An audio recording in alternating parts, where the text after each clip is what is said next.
Okay, Alderman Munoz, first I'd like to thank you for your time and for the interview. And what are your thoughts on graffiti in Little Village? And do you think that there's been a rise in graffiti?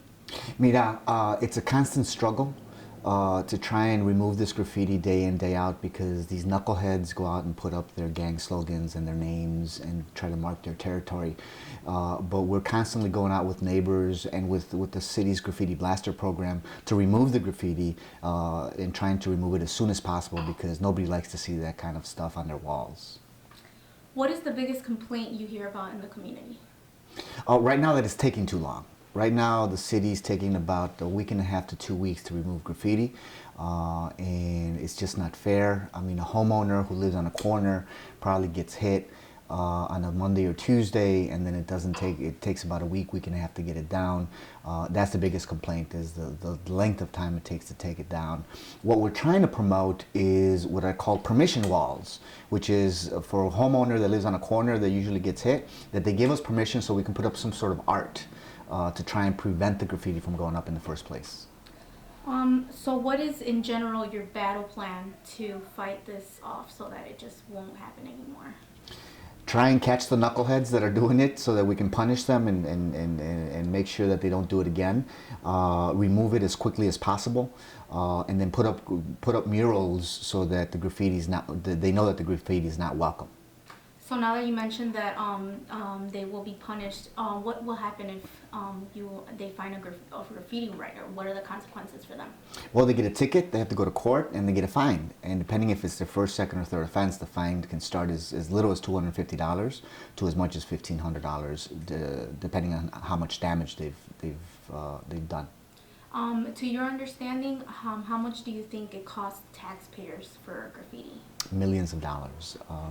Every year we have to approve the city budget, and in that budget are the $20 to $22 million that has to go to the graffiti blaster program, so that these trucks, and it's basically two types of programs. It's basically two programs within one.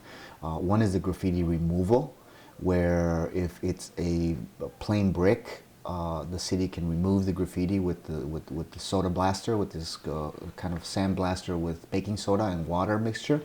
And then the other one is the covering up, the painting, where if the wall is a painted wall, the city has this brown paint that they just go out and just remove the graffiti by covering it up. Okay. And lastly, what do you think about individuals that think it's a form of art? Well, there's basically two types of graffiti. Take two. It's okay, I'm gonna edit. Yeah. There's basically two types of graffiti. One is gang graffiti, and the other one is taggers.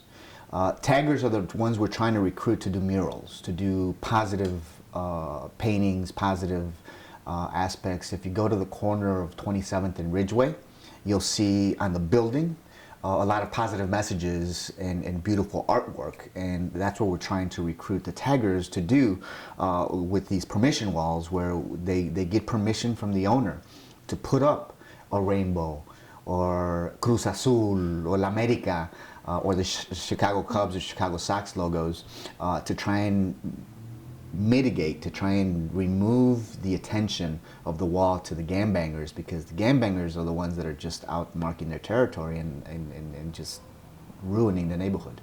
Okay.